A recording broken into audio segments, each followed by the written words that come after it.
Chers amis, bonsoir à tous et à toutes. Je suis ravi de vous retrouver, de pouvoir vous voir et savoir que vous êtes toujours là, présente, présent. Ça fait chaud au cœur de vous avoir et c'est un plaisir pour moi de partager ces moments, on va dire intellectuels et de partage de réflexion ensemble. Ce soir, le shiur, ce sera pour la réfoua shlema de ma maman, Hasiba Bat Fibi, et bien sûr une bonne bracha pour Deborah Bat Marcel, ainsi que une bonne santé à tous les malades et bien entendu à tous ceux qui sont dans l'isolement et ceux qui souffrent. On pense à eux très fort ce soir. Je voudrais ce soir, si vous voulez bien, toucher du doigt le problème majeur par lequel tout commence par dériver, à savoir comment le regard qu'on a sur l'autre, le regard qu'on a sur autrui, comment est-il? Est-ce que le regard que nous avons sur l'autre est un regard positif, négatif, ou bien le regard que nous avons est tout simplement un regard dont on ne se pose même pas la question puisque nous avons tellement l'habitude de voir les gens avec un jugement et des préjugés qui fait que la personne est noyée dans ce qu'on appelle le jugement permanence, dans un jugement réflexe qu'on appelle en psychologie, dans un jugement, on va dire, qui va auto-évaluer l'autre et ne jamais s'auto-évaluer soi-même. Et c'est cela que nous dit, on va commencer justement par Pirkei Avot, de Maxime de Nompère. Il y a marqué une Mishnah extraordinaire. Et c'est une Mishnah qui nous révèle vraiment tout le secret du regard qu'on doit avoir. Et on va définir ensuite, dans un deuxième temps, qu'est-ce que ça veut dire regarder? Qu'est-ce que ça veut dire regarder? Et ensuite, on va définir qu'est-ce que ça veut dire Aïn Tova, un bon œil. On va définir ce que ça veut dire Tov et Tova. Tov et Tova, ça ne veut pas dire bien ou bon, ça veut dire autre chose. Tout cela va être défini afin d'arriver à une conclusion dans une petite heure. Comment essayer aujourd'hui? Quelle stratégie nous pouvons avoir pour éviter des jugements trop hâtifs ou des jugements négatifs qui cachent, qui vont voiler nos travers? Parce que c'est là le problème. Mais avant de commencer un peu, parce que ça me démange d'en parler déjà, mais je veux commencer, on va dire, je prends le temps d'introduire mes propos.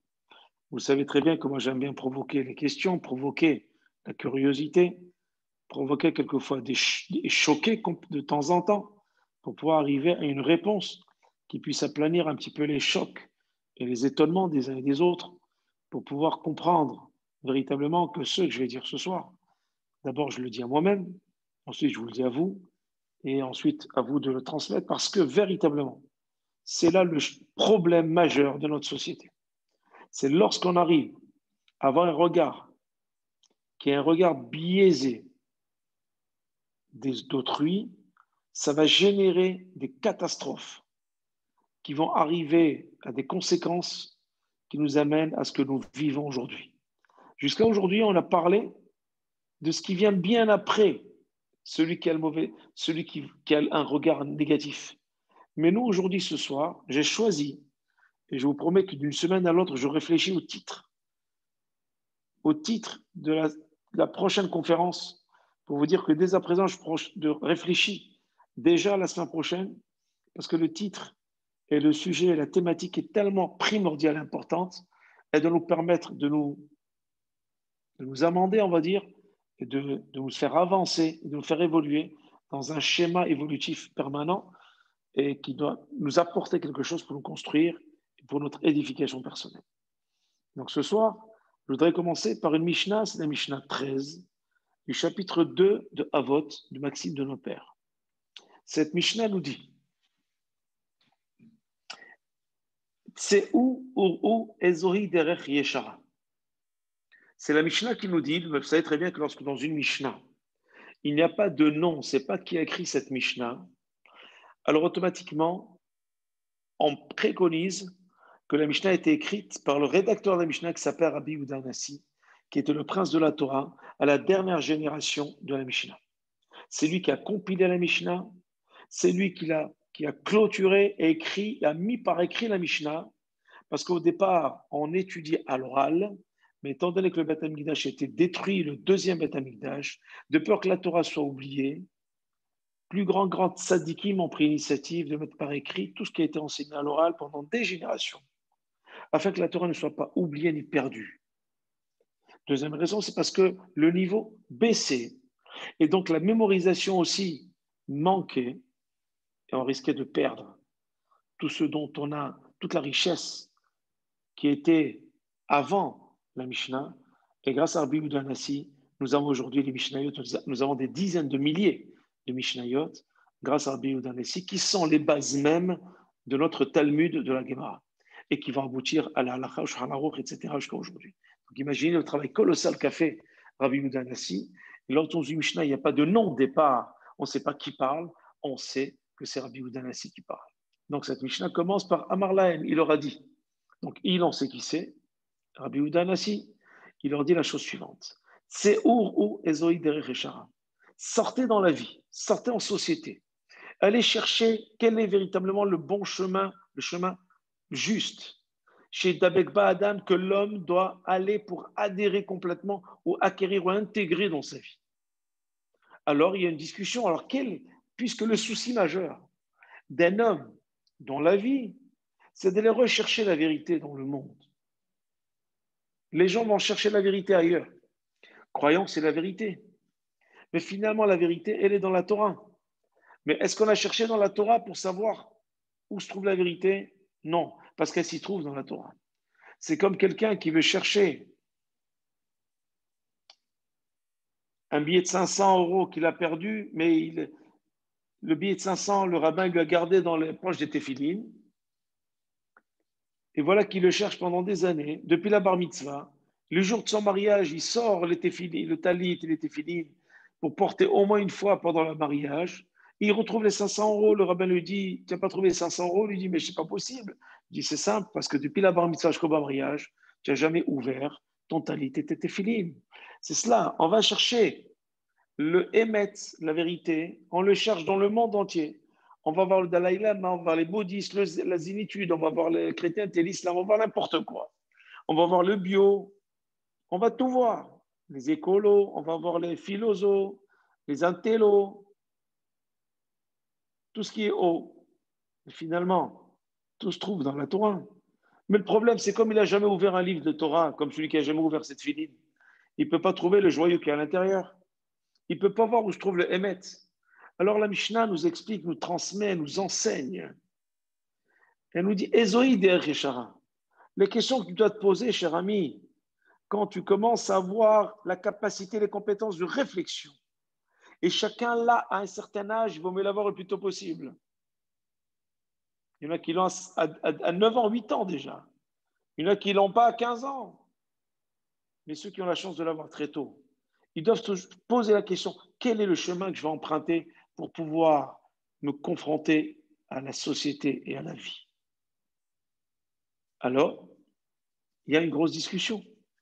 Rabbi Eliezer nous dit, si tu veux vraiment avoir une ligne pour réussir ta vie, il faut Aïn Tova, un bon œil, un bon regard. Rabbi Yoshua nous dit non, je ne suis pas d'accord. Haver Tov, un bon compagnon d'études, une bonne influence. Rabbi Yossé Omer, Shachen Tov, non, il vaut mieux avoir un bon voisin. Et bien entendu, Rabbi Shimon Omer, Aroé Tanolad. Rabbi Shimon nous dit, il n'est pas d'accord avec Rabbi Yoshua et Rabbi Eliezer, mais il nous dit, celui qui anticipe les problèmes avant qu'ils n'arrivent. C'est ce qu'on appelle la sagesse anticipative. Et Rabbi Lazare, le dernier, nous dit, Lev Tov, celui qui a un bon cœur. Et voilà que leur maître leur dit, je vois les paroles de Rabbi Lazare ben Arach beaucoup plus importantes que tout. Ça veut dire, pour la personne, le maître nous dit que un de ses élèves a dit ce qui lui convenait le plus, à savoir Lev Tov, un bon cœur. Essayons de réfléchir ensemble, chers amis, sur cette Mishnah. Allant au-delà de la Mishnah. Bien entendu, il y a plusieurs commentateurs. Je ne veux pas rentrer là-dedans, sinon on passerait une belle nuit ensemble d'études et on ne terminerait pas. Et c'est passionnant. Revenons un petit peu à Rabbi Eliezer. Rabbi Eliezer, il dit Aïn Tova, un bon œil. Mais si on essaie de réfléchir en profondeur, on verra que les 5 Tanaïm, les Tanaïm sont les rédacteurs de la Mishnah, on les appelle Tanaïm. Et Moraïm, c'est les rédacteurs de la Gemara. Donc revenons, les Tanaïm, 5 Tanaïm, nous disent qu'ils ne sont pas d'accord. Finalement, le point commun chez les 5 Tanaïm, c'est la bonne direction à prendre, à emprunter pour réussir sa vie.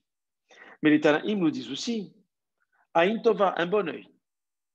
Haver Tov, un bon ami, une bonne influence, un bon voisin, celui qui anticipe les problèmes, ou celui qui a un bon cœur. Tous ces éléments-là permettent d'avoir une bonne ligne directrice pour mener sa vie comme il se doit. Mais ce qui est extraordinaire, encore mieux, et ça vient des commentateurs, c'est qu'on démarre d'abord, on commence d'abord par un bon œil. Si je n'ai pas un bon œil au départ, je ne peux arriver à aucun cheminement que je viens de citer. Si je n'ai pas un bon œil, je ne peux pas arriver à un bon ami. Parce que je ne m'en ferai pas des amis si j'ai un mauvais, si je regarde tout le monde avec vraiment un mauvais œil ou avec un jugement. Je ne me ferai pas beaucoup d'amis. Je n'aurai pas un bon voisin.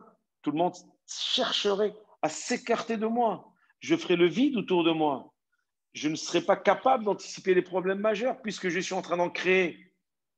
Et bien entendu, j'aurai un mauvais cœur. Je n'aurai pas un bon cœur puisque je juge tout le monde. Chers amis, ça veut dire quoi? C'est-à-dire que la base même de tout choix de direction de vie, de réussite dans la vie, de choix personnel pour être bien dans sa vie, dans la société, d'être aimé dans la société et de pouvoir s'investir et non seulement être aimé, mais aimer aussi les autres, c'est d'avoir un bon œil, un bon regard. Je ne parle pas de Aïnara, je ne parle pas de mauvais œil Aïnara dans le sens, oui, j'ai peur de mauvais œil, je ne parle pas de ça. Je parle de celui qui regarde l'autre déjà en regardant le verre à moitié vide. Chers amis, celui, et ça c'est une phrase qu'il faut mettre en rouge, celui qui juge l'autre, celui qui regarde l'autre d'une manière négative, c'est finalement comme cela qui se voit lui-même. Donc il renvoie le regard qu'il a sur lui-même sur l'autre. Quelqu'un qui vous juge, c'est quelqu'un qui se juge mal lui-même parce qu'il est en manque de quelque chose. Quelqu'un qui va dire du mal de l'autre parce que lui-même, il est comme le défaut qu'il est en train de développer. Quelqu'un qui voit mal l'autre, c'est parce que lui-même, il est mal. Il vomit cela sur l'autre pour oublier que c'est un mesquin lui-même. Que lui-même, finalement, il a tellement de choses à revoir qu'au lieu de régler le problème par une teshuva, par une étude, ou par des questions, ou simplement par essayer de faire teshuva, de revenir sur lui-même, de s'auto-évaluer, une rétrospection réflexive, c'est un homme qui va choisir la facilité, c'est de renvoyer le défaut sur l'autre en disant, tu as vu comment il est?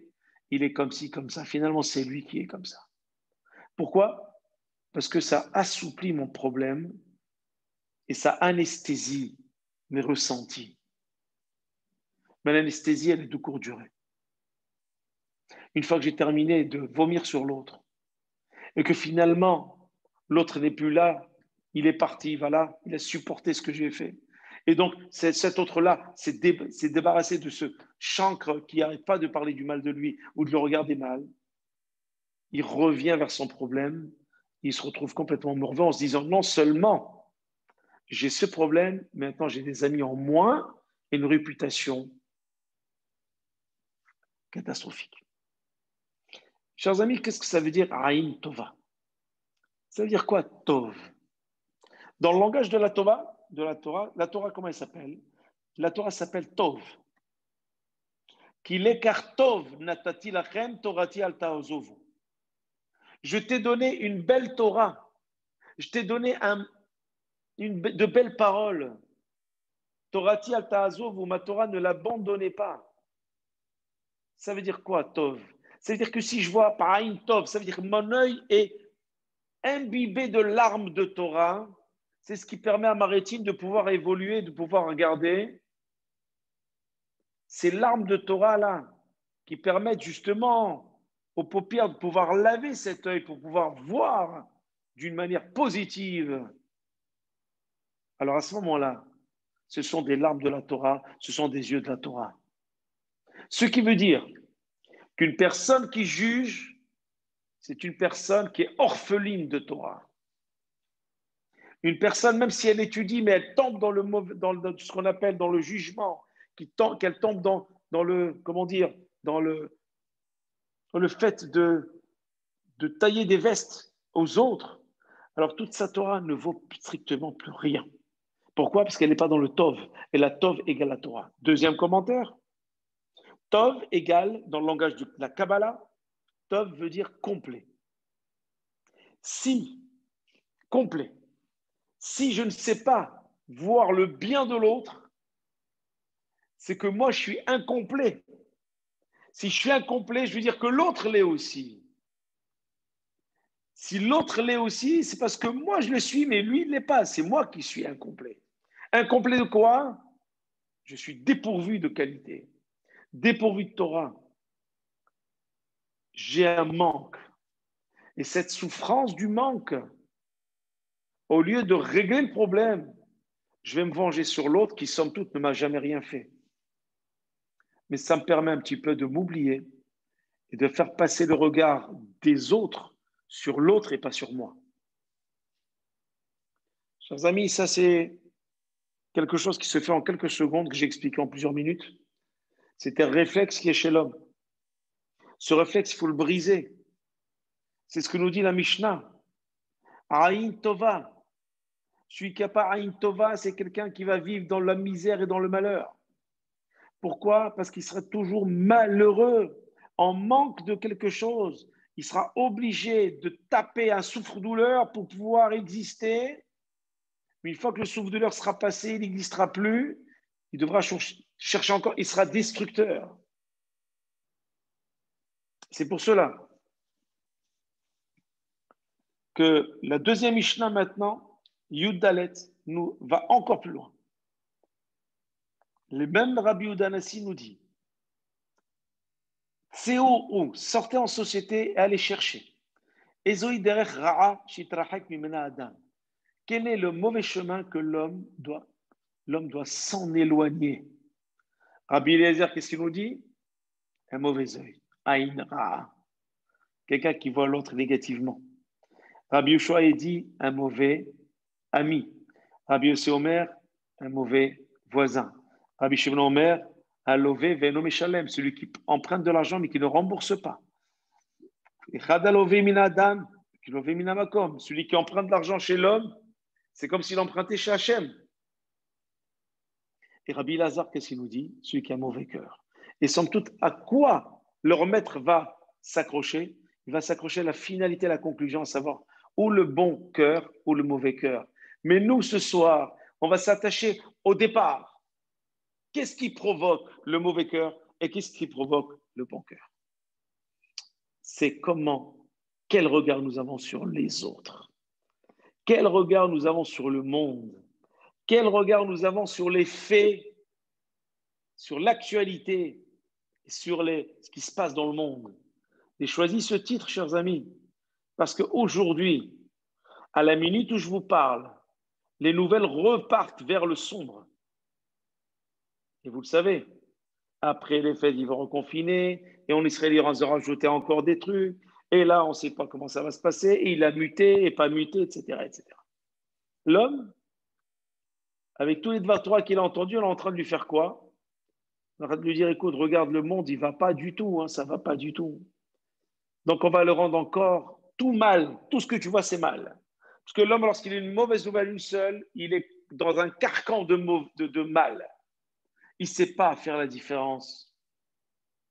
Lorsque quelqu'un a une bonne nouvelle, vous voyez, il danse. Mais pourquoi tu danses? Pour que tu danses, ça y est, la bonne nouvelle, et tu l'as entendu. Il danse Dès qu'il parle de n'importe quel autre sujet, il danse quand même. Attends, mais ce n'est pas le même sujet. Non, mais j'ai une bonne nouvelle.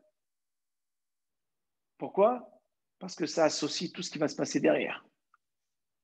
Mais quelqu'un qui a une mauvaise nouvelle, Hasbe Shalom, vous ne pouvez pas lui placer une phrase, même pour un autre sujet, vous n'écoute pas. Oui, mais quel rapport y a-t-il avec ta nouvelle? Écoute-moi. Non, non. Blackout, j'écoute plus rien. Oui, mais je ne comprends pas. C'est un problème X, mais Y, Z, il n'y a aucun problème. Pourquoi tu n'écoutes pas Y, Z? C'est fini. Je suis pas open. Je suis close complètement. C'est cela. Lorsqu'on rentre dans un aïn ra'a,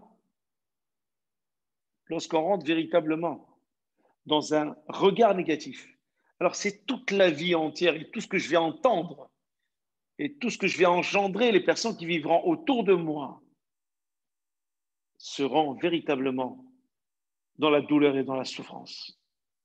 Parce qu'ils n'auront de moi que le mauvais côté. Alors que finalement, j'ai un potentiel positif. Mais encore faut-il que je puisse l'orienter vers le bien. Je puisse ne plus avoir de préjugés et avoir un jugement positif. D'abord sur moi. C'est ce que je disais lorsque j'ai fait la conférence aux célibataires. Et là, je salue M. Charbit qui est avec nous. Aux célibataires, le dimanche soir, on était, grâce à Dieu, plus de 80 personnes. J'ai dit justement, si on n'arrive pas à se redécouvrir soi-même, comment peut-on aller découvrir sa moitié pour se marier? C'est pas possible. Si je ne me connais pas à fond et que je n'ai pas choisi ce que la Torah me dit de choisir, à savoir toujours voir les gens positivement. Comment puis-je voir ma future ou mon futur positivement? Il aura toujours un souci et je ferai 17, 19, 30, 40 shidduchim et je mettrai la faute sur tout le monde entier, sauf sur moi. C'est exactement le problème en l'extrapolant dans la vie au quotidien. Finalement, avoir un bon regard sur l'autre, c'est pas faire du bien à l'autre seulement, c'est d'abord se faire du bien à soi-même. C'est d'abord avoir une assurance qu'on est bien, d'avoir une confiance en soi, d'avoir aucun manque, être complet. N'oublions pas ce que dit la Torah il y a 3 semaines. Yaakov Avinu, lorsqu'il est revenu de chez Lavan pour aller rejoindre son père à Canaan, il y a marqué Vayavo Yaakov Shalem Irshechem. Yaakov Avinu, il est venu complet dans la ville de Shechem avant qu'il y ait l'histoire avec sa fille Dina. Ça veut dire quoi, Shalem? Shalem Bigoufo, Shalem Bemamono, Shalem Betorato, nous dit le Midrash. Il était complet physiquement, il n'avait aucun problème physique. Parce que lorsqu'on voit mal les gens, on tombe malade nous-mêmes. Sur le physique. Il est venu aussi complet dans sa parnassa, Hachem lui a donné une grande bracha. Il est venu Shalem dans sa Torah aussi, complet dans sa Torah. Il était complet dans tous les domaines. Pourquoi? Parce que même son frère Esav, il a vu avec un bon regard. Il n'a jamais cherché à le tuer. Au contraire, il a envoyé des anges pour lui dire, j'arrive mon frère, je vais t'embrasser. C'est de cette manière qu'on résout les problèmes. La violence, le mauvais œil, le mauvais regard n'a jamais réglé quoi que ce soit. Au contraire, il n'a fait que le vide autour de nous. Il n'a fait que détruire physiquement des personnes, des hommes et des femmes qui tombent malades alors qu'ils n'étaient jamais malades auparavant. Pourquoi? Parce qu'ils sont minés eux-mêmes et font de mal aux autres, détruisent les autres parce que eux, ils sont déjà détruits. Ils semblent vivre, ils survivent. C'est pour cela que la Mishnah nous dit Aïn Tova d'abord. Après, une fois que tu as un bon œil, à ce moment-là, tu as un bon ami avec qui étudier. Parce que cet ami va adhérer à toi, il va t'aimer. Et s'il t'aime, tu vas avoir des bons voisins. C'est quoi des bons voisins? Dès que tu habiteras dans un immeuble, tout le monde voudra te voir. C'est un homme qui est extraordinaire. Il ne parle que du bien, il n'y a que du sourire. Qui va ne pas venir être ami avec lui? C'est pas possible. Les gens bien en général en courent vers elle. Pourquoi? Pour être ami avec elle. Parce qu'elle développe la positivation de la vie. Je ne veux pas rentrer en psychologie ce que c'est la positivation, on passerait la nuit. Mais simplement, pour dire que la Mishnah nous dit qu'à Paris, partir de Aïn Tova, la Mishnah nous dit, je veux que du bien, je veux ton bonheur. Si je veux que tu sois dans le bonheur total, commence par Aïn Tova. Et tu finiras, au bout de plusieurs étapes, à avoir un bon cœur. Parce que l'Aïn Tova va engendrer de bons amis, de bons voisins. Et dès que tu vas vouloir résoudre les problèmes des uns et des autres, parce que tu veux faire que du bien. Donc tu vas anticiper les problèmes. Et à la fin, bien entendu, on va dire cet homme a bon cœur. Il est toujours là pour nous. Toujours les bonnes paroles pour nous soutenir. Le sourire qu'il faut, même dans des moments difficiles. Et grâce à Dieu, il y en a des gens comme ça au prochain. Et c'est ça qui fait qu'on a envie de les voir. On a envie de les entendre. La Gemara Kiddushin nous dit, Sanhedrin, pardon, à la fin, Gemara Sanhedrin, elle dit que lorsque quelqu'un fait un rêve qui le perturbe, il ne faut surtout pas le raconter à une personne qui a un mauvais œil ou qui a un regard négatif sur la vie. Pourquoi? Parce qu'il va lui dire, oh là là, c'est une catastrophe. En disant c'est une catastrophe, il vous a transformé votre rêve en catastrophe déjà. Parce que la parole est entendue dans le ciel. La Gemara nous dit, tu as l'obligation de raconter ton rêve toujours à quelqu'un qui est optimiste. Pourquoi? Parce qu'il trouvera toujours un côté positif au plus grand cauchemar que tu auras fait. Il trouvera toujours quelque chose de positif. Quelqu'un qui pense qu'il est dans ce rêve qu'il va mourir, ben ça, tu vas avoir une longue vie, c'est bon signe. L'autre dit, ah, tu vas être riche.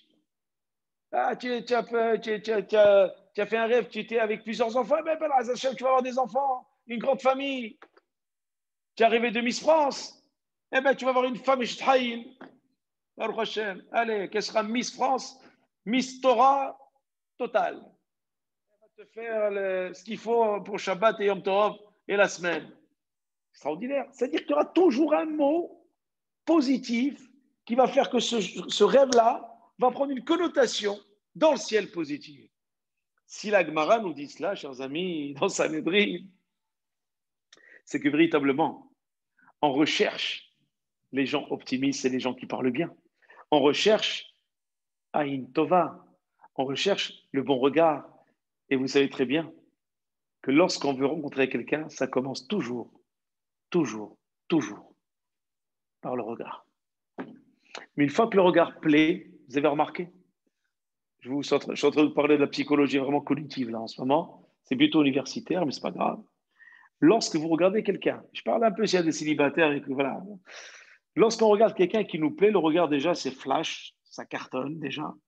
Mais une fois on a commencé, dès qu'on parle, on ne regarde plus les yeux.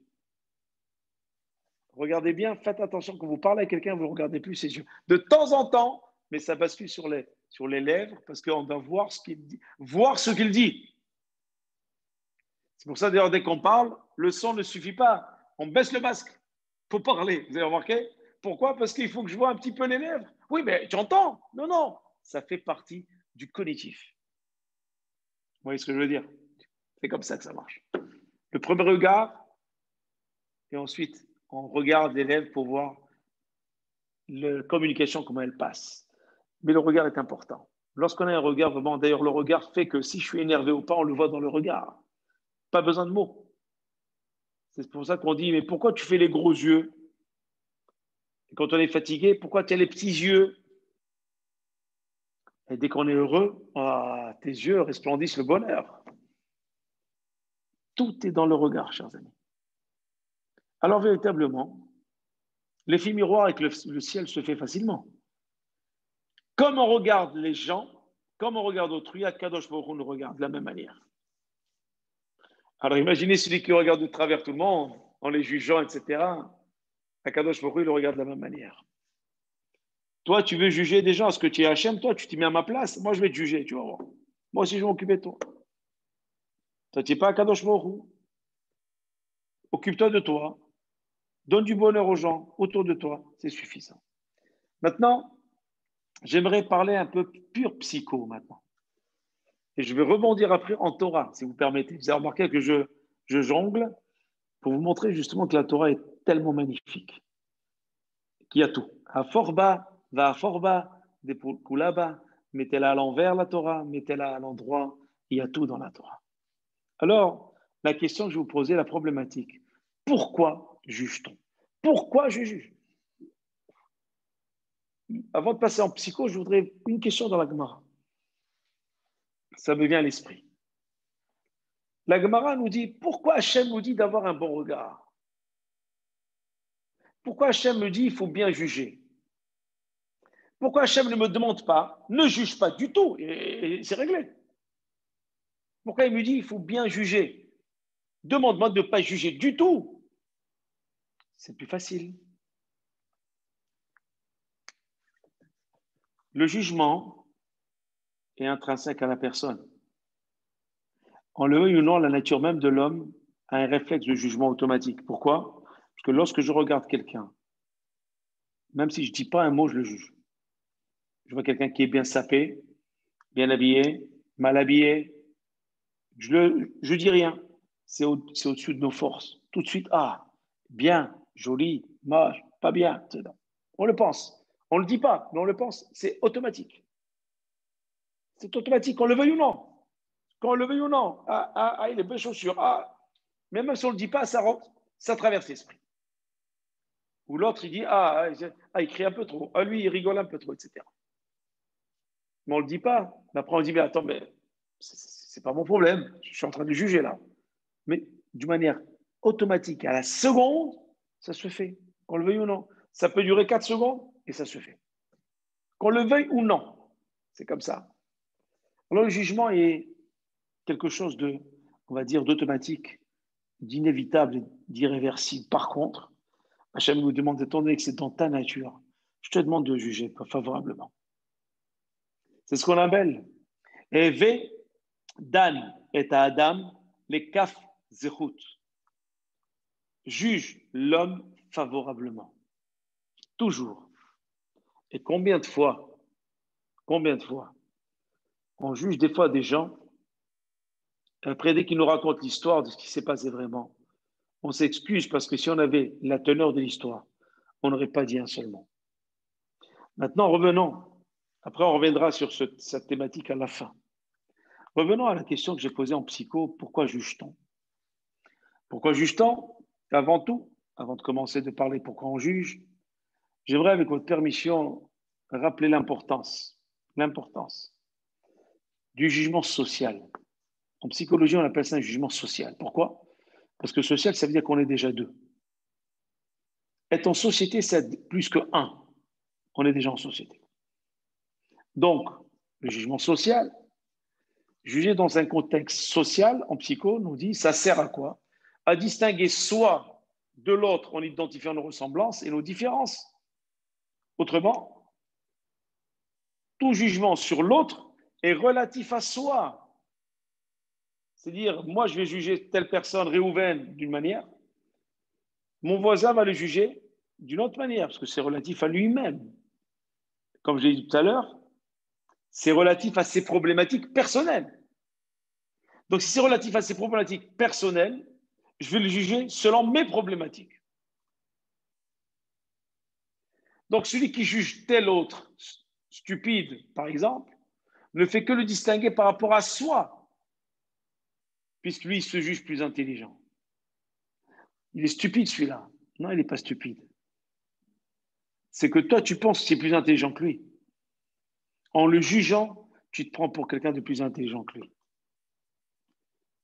Mais la stupidité de l'autre, je fais un cours de psycho pur, hein, excusez-moi. La stupidité de l'autre, chers amis, c'est simplement un effet miroir sur ce que je suis moi. Parce que le fait de le juger comme ça est déjà stupide. Le jugement sert à quoi? À la différenciation sociale. Et bien sûr, ce faisant, la construction identitaire. Ça veut dire que dans la société, je me construis en jugeant l'autre. Ça veut dire que si je juge mal l'autre, je me construis mal. Et si je me construis mal, ça donne les racailles de l'extérieur. Si vous voyez autour de vous, dans les cités, etc. Ça donne les personnes qui n'ont aucun derech, aucune politesse, aucune correction, qui ont que de la vulgarité, de l'obscénité. Ou des gens qui n'ont pas de respect de quoi que ce soit. Ou qui volent, qui mentent, qui trompent, etc., etc. Et c'est cela le problème. Donc, Ça nous dit quoi? Nous avons besoin généralement de croire. On a le besoin de croire que ce que nous sommes et ce que nous faisons se range du côté du bon et du bien. On a besoin de penser à cela. Et les psychologues sociaux, qu'est-ce qu'ils évoquent en général? Ceux qui sont dans des cas cliniques, ils évoquent à ce propos un biais qui influence nos jugements, qui a été baptisé le biais d'autocomplaisance. C'est quoi l'autocomplaisance, chers amis? L'autocomplaisance, ça veut dire nous cherchons par ce biais à préserver notre amour-propre, notre estime de nous-mêmes, quitte à devoir rabaisser l'autre ou le dénigrer pour y parvenir. Donc ça veut dire que même au niveau, je vous apporte une définition psychologique dans le monde non juif, qui eux-mêmes rejettent le jugement de l'autre parce que ce jugement-là, il est baptisé une autocomplaisance en psychologie parce que nous cherchons par là à nous préserver et à préserver notre amour propre, notre estime et notre honneur, quitte à dénigrer, à rabaisser l'autre. On comprend donc par là, chers amis, quoi? Qu'est-ce qu'on comprend par là?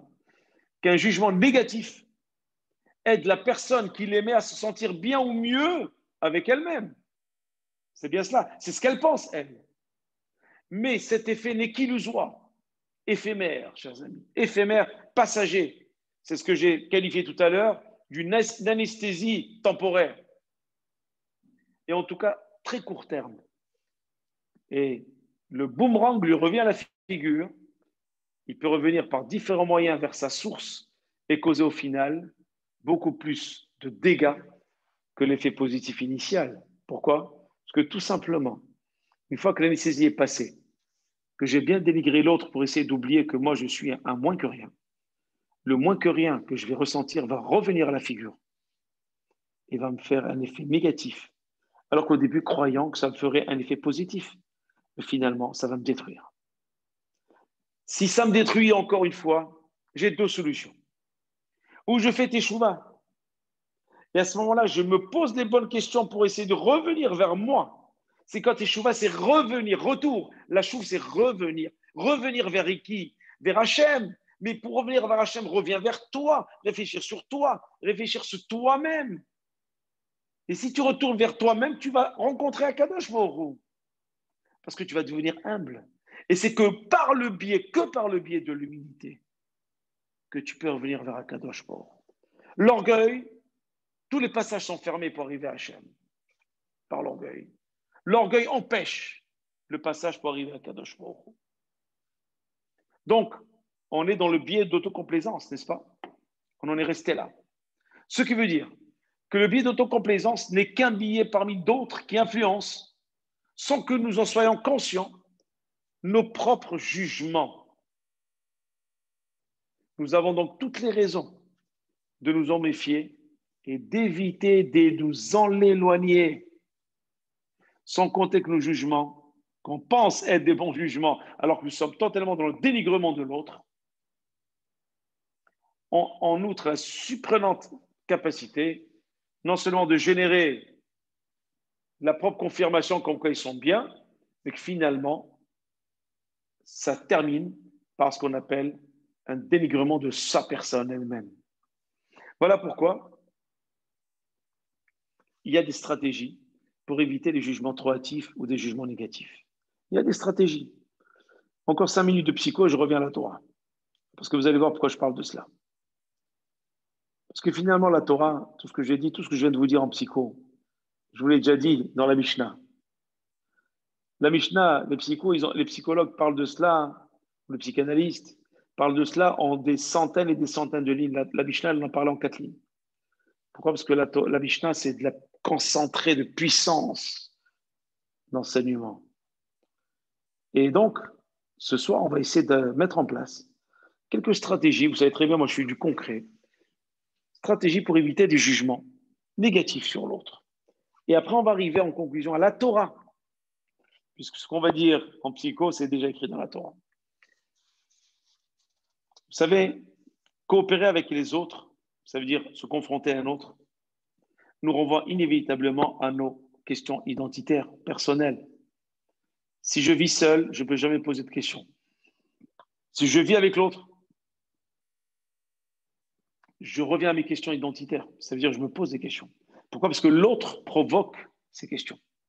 C'est pour cela que le mariage est obligatoire, c'est une mitzvah. Parce que vivre seul, on est parfait, on est les meilleurs. On est les dieux suprêmes. Ah, je fais ce que je veux, je fais des bêtises, personne ne me dit quoi tu as fait. Je ne range pas mes chaussettes, personne ne m'a dit pourquoi tu les as pas rangées. Je suis n'importe quoi, je fais des bêtises. Tout va bien. Je sors de la maison de chez moi, je ferme, je suis tzaddik. Mais attends, je te mets une femme à côté, tu vas voir, elle va te dire, tiens, hamar de première. Pourquoi? Parce que je me confronte à l'autre. Quand je me confronte, ça me renvoie à mes questions identitaires. Et c'est bien d'avoir des questions identitaires. Ça veut dire que je me questionne. Ça veut dire que je me repositionne. Et donc, je suis en mouvement. La psychologie de la Torah, chers amis. La Torah a été écrite par Akadosh Baruch Hu, bien sûr. Et en filigrane, avec des yeux de psychologue, on voit quelque chose d'assez extraordinaire. C'est que la Torah, elle est toujours en mouvement. Toujours en mouvement. Et rappelez-vous, une conférence de plus d'une heure et quart avec vous-même, il y a 8 ou 9 mois, que le juif doit toujours être en mouvement, rappelez-vous. Je voulais simplement vous annoncer qu'on est déjà à plus de 95 conférences déjà, Baruch Hashem, 96, que je suis en train d'écrire un livre sur toutes les conférences que j'ai fait. Et bien, Zat Hashem, si j'arrive à le sortir, je suis déjà à 30-40 pages déjà. Si j'arrive vraiment à le sortir, ben, Zat Hashem, alors, Blinéder, je prendrai les adresses de chacun et chacune. Ça vous revient de droit sur papier, Bezat Hashem. C'était la petite parenthèse du soir. Je ne suis pas commercial. Hein. Voilà. Bezat Hashem. Donc, je reviens à ce que je disais. C'est grâce à vous tout cela, mesdames, messieurs. Grâce à vous. On dit qu'il en est bien rare de travailler avec des gens semblables à soi. C'est pour ça d'ailleurs que le mariage, c'est la somme de deux complémentaires. Pourquoi? Parce qu'on recherche à être complet. Et on a dit que Raïm Tova, Tov, c'est quoi? C'est être complet. Pour être complet, j'ai besoin d'avoir ma femme, j'ai besoin d'avoir mon mari. Si je ne suis pas complet, comme j'ai dit tout à l'heure, je suis parfait. Mais il n'y a que toi qui penses qu'il est parfait. Personne ne voit que tu es parfait. Tu es le seul à le penser. C'est une perfection subjective. Pourquoi? Parce que les gens vont te voir juger mal tout le monde et vont faire le vide. Tu te retrouveras tout seul finalement. C'est pour ça qu'on est à la recherche de l'âme sœur.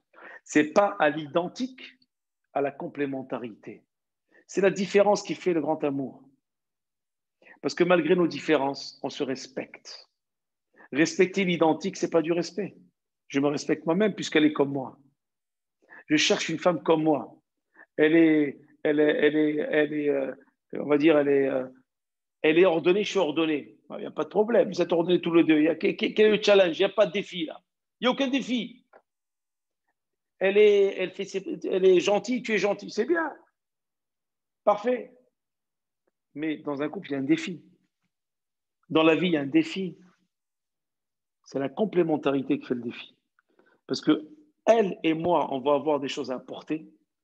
Et c'est la découverte de ce que l'autre va m'apporter et de que l'un va apporter à l'autre qui va faire la jubilation d'une vie commune. C'est la découverte au quotidien. C'est la vie surprenante que j'aurai à découvrir.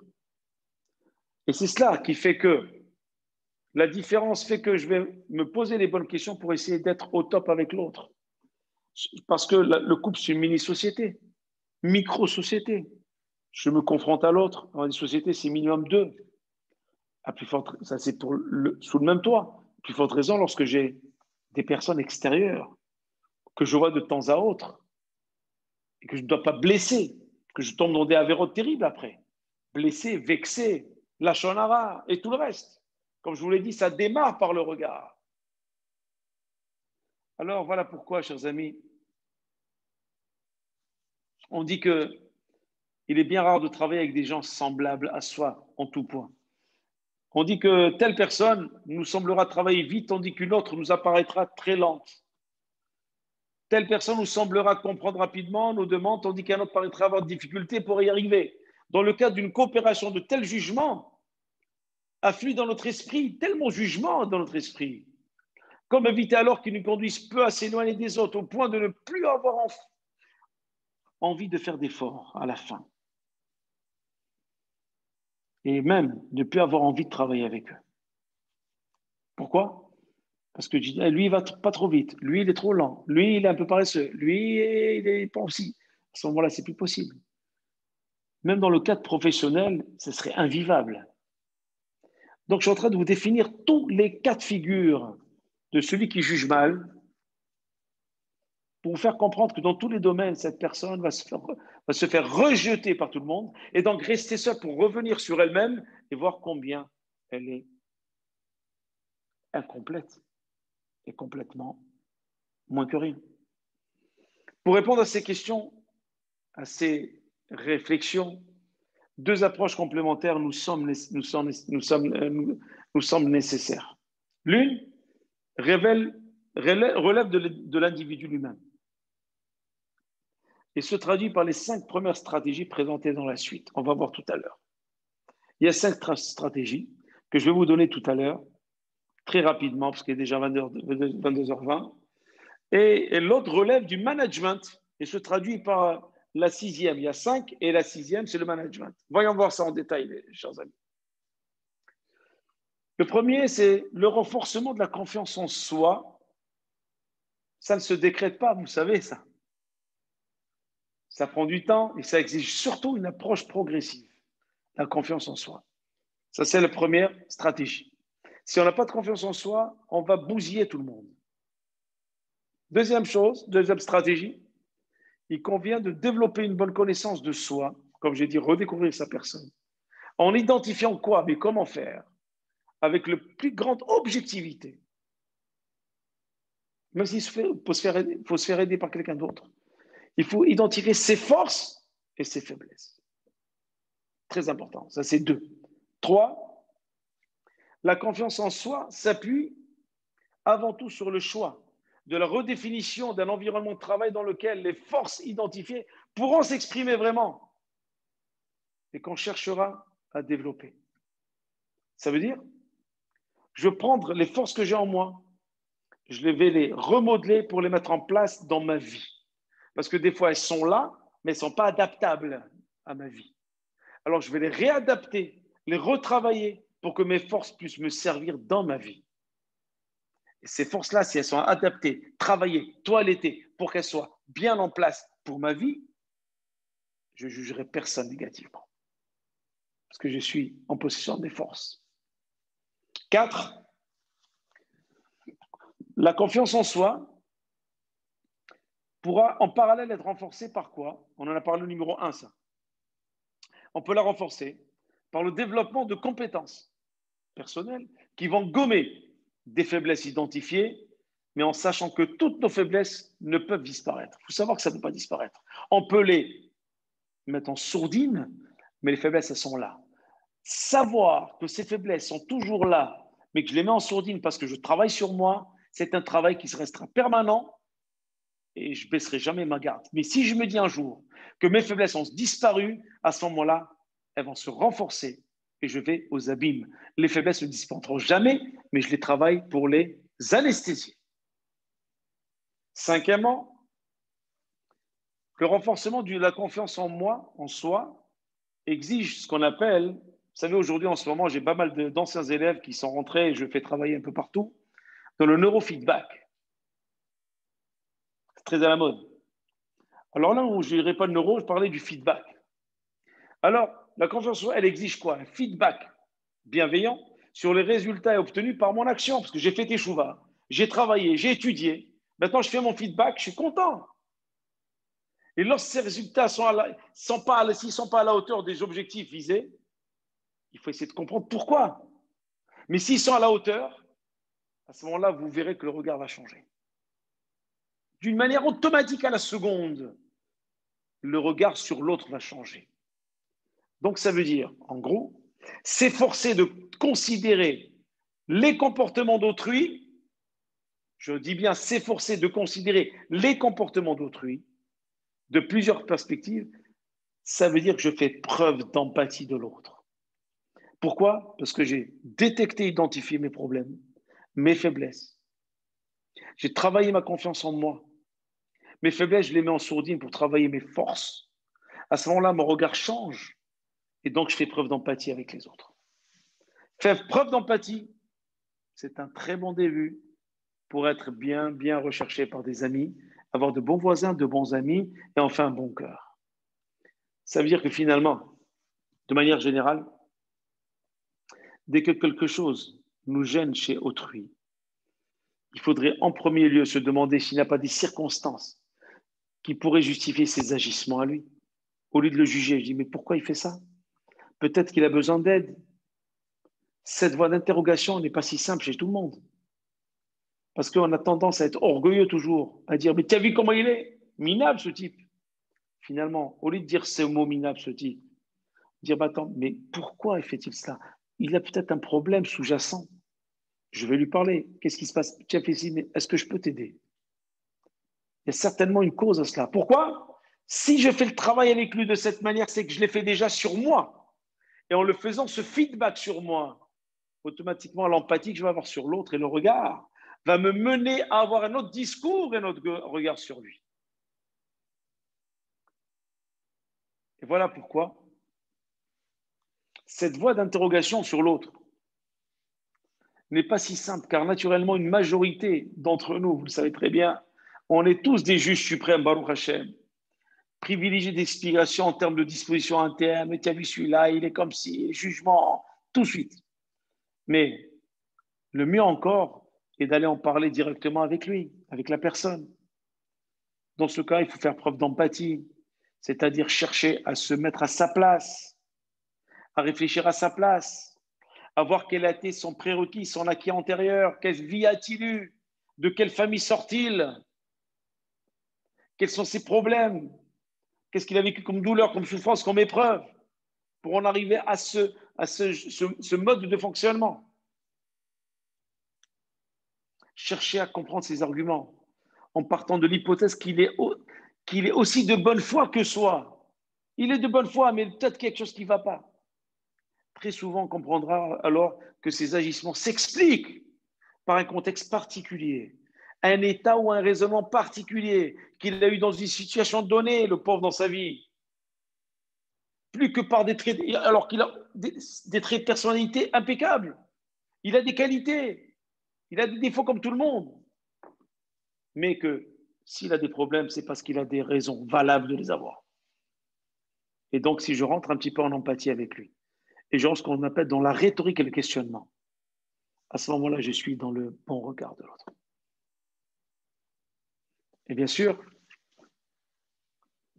pour cela, je vous donnerai un petit secret. Ça, c'est une phrase que j'adore, que je dis à mes étudiants, qui nécessite beaucoup de temps de réflexion. Une phrase.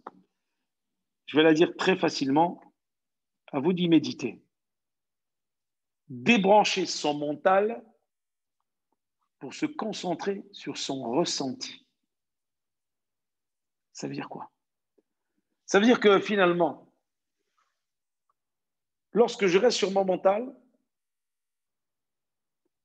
je ne suis pas sentimental. Je n'ai pas de ressenti, vraiment, j'ai des ressentis, mais ils sont très faibles. Parce que c'est le mental, c'est la raison qui travaille. Je vois quelqu'un qui ne se comporte pas bien, c'est un paracha, direct. C'est le raisonnement. Boum. Alors, débrancher le mental pour se concentrer sur son ressenti. C'est ça, avoir un bon regard. Si on prend cette phrase, on la garde, c'est extraordinaire. Et ça, chers amis, ça vient d'un psychologue suisse qui s'appelle Yves-Alexandre Talman, qui est juif, qui lui disait justement, et il y a un autre aussi, bien sûr, sur des travaux de Carl Rogers, un grand psychologue aussi, mais je ne veux pas m'attarder là-dessus, c'est plutôt profane, pour vous dire simplement que tout ce que je viens de vous dire à l'instant, c'est marqué dans la Mishnah Avot. Et dans la Mishnah Avot nous dit, la première chose, c'est le bon regard, et la cinquième chose, c'est quoi? le bon cœur. Ça veut dire le bon regard, ça veut dire que tu vas voir la personne. Mais si tu vois la personne, parle avec ton cœur avec lui. Ne parle pas avec le mental. Ton cœur, ton ressenti. Ne juge pas. Si tu juges, c'est que finalement, toi aussi, tu as un problème. Par contre, si tu es en empathie avec lui, c'est que tu as réglé ton problème. C'est de bon augure. C'est un bon signe. Quelqu'un qui juge, vous entendez quelqu'un qui juge, que vous avez vu lui comment il est, sachez que c'est un homme qui est dans le dénigrement de lui-même. Et finalement, ce qu'il vomit sur l'autre, ce qu'il est en train de vous raconter sur l'autre, il est comme ça. Il est lui-même comme cela. Somme toute, ça veut dire quoi finalement? Que pour toutes les personnes qui voudraient venir me parler de quelqu'un d'autre, ça veut dire que l'autre est bien, c'est lui qui est comme l'autre. Donc il est d'un ridicule total.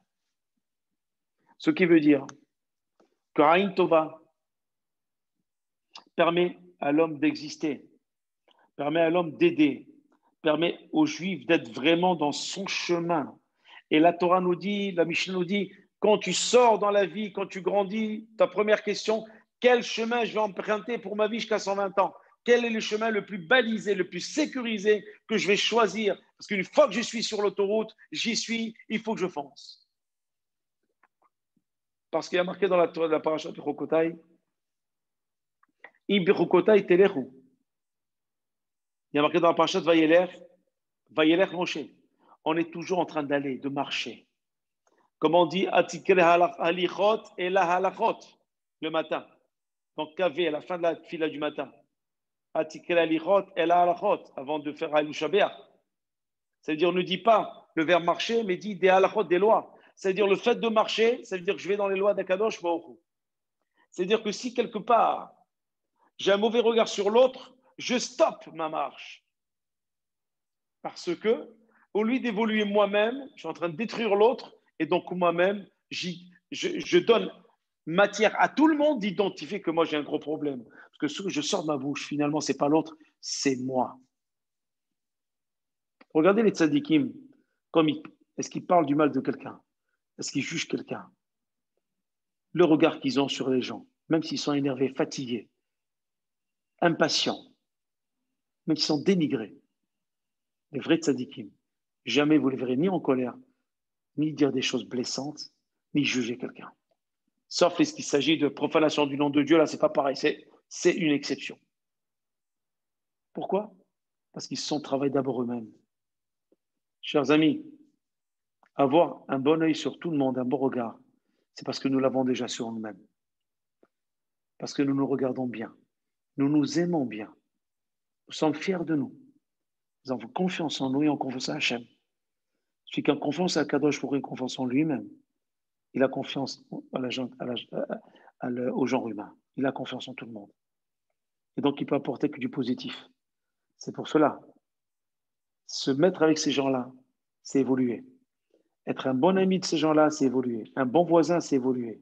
Cette bonne influence-là nous est nécessaire pour nous nourrir, pour nous faire avancer et pour aller vers la lumière et l'équilibre.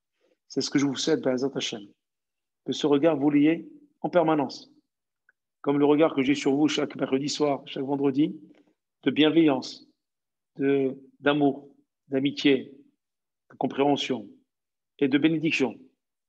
De savoir que Kadosh Baruch Hu vous donne véritablement tout ce dont vous avez besoin. Et nous approchons du 10 Tevet, après-demain, Be'ezrat Hashem. D'ailleurs, vendredi, Be'ezrat Hashem à 14h, je parlerai de la paracha et beaucoup du 10 Tevet, puisque Be'ezrat Hashem, c'est le 10 Tevet jeudi. C'est d'ailleurs le seul jeûne dans le calendrier juif qui peut tomber un vendredi. Il n'y a aucun jeûne qui peut tomber un vendredi, mis à part le 10 Tevet. Et donc, ce 10 Tevet, c'est quoi? C'est le siège de Jérusalem. C'est le début du siège, début de la fin de Jérusalem. Pourquoi? Pourquoi, à votre avis? Parce que la haine gratuite, la recherche des honneurs, la recherche du pouvoir, la recherche de l'argent. Pour cela, si on veut rechercher quelque chose qu'Hachem ne nous a pas donné, on est obligé de passer par la médisance, par le mauvais regard, par la haine. Sinon, on ne peut pas l'avoir. Ce qu'Hachem nous donne, c'est tout beracha. Lorsqu'on veut avoir de force les choses, on est obligé de passer par tout ce qui est illégal à la Torah. Voilà pourquoi il est bon d'avoir un bon œil. pour éviter qu'on puisse briser et nous assiéger, nous oppresser, nous opprimer, nous confiner. Parce que finalement, qu'est-ce qui s'est passé le 10 Tevet? Nos ennemis nous ont confinés à Jérusalem, on ne peut pas ni sortir ni rentrer. C'est ce qu'ils ont fait. Confinement total. À un certain moment, ils mouraient de faim et de soif. Jusqu'au moment où ils ont fait la brèche, le 17 Tammuz, 3 ans plus tard, la brèche dans la muraille, et 3 semaines plus tard, destruction du temple. Voilà comment ça s'est passé. Alors, ouvrant ces murailles vers les autres, pour accueillir tout le monde, pour voir les gens avec bienveillance, avec un bon œil, avoir des paroles que positives. Quand quelqu'un vient vous parler, sortez que des jolis mots, parce que les mots sont entendus par Akadosh Baruch Hu, et s'accomplissent, se mettent en place, et soient validés, et ne s'éteignent jamais. C'est pour cela que avoir un bon regard sur le monde, avoir un bon regard même sur les plus mauvaises nouvelles de ce qu'on peut entendre, c'est justement transformer des mauvaises nouvelles en bonnes nouvelles. Si je dis, c'est pas grave, Hachem va pouvoir à cela, j'ai déjà transformé la mauvaise en bonne nouvelle. Si je dis, oh, quelle catastrophe, j'ai empiré le problème. Et ça ne réglera rien, de toute façon. J'ai dit catastrophe, ça ne réglait rien du tout. Je suis tombé dans une dépression, c'est tout ce que ça a fait. Et si je garde le sourire en disant, Kadosh, je continue mes prières, je continue à me rapprocher de lui, je continue à faire du chesed avec tout le monde, comme Yaakov Avinu, il est venu Shalem, il est venu complet, il est venu comme Tov, Shalem complet. Je vivrai non seulement bien, mais il n'y a aucune mauvaise nouvelle qui pourrait m'atteindre et qui pourrait me faire du mal.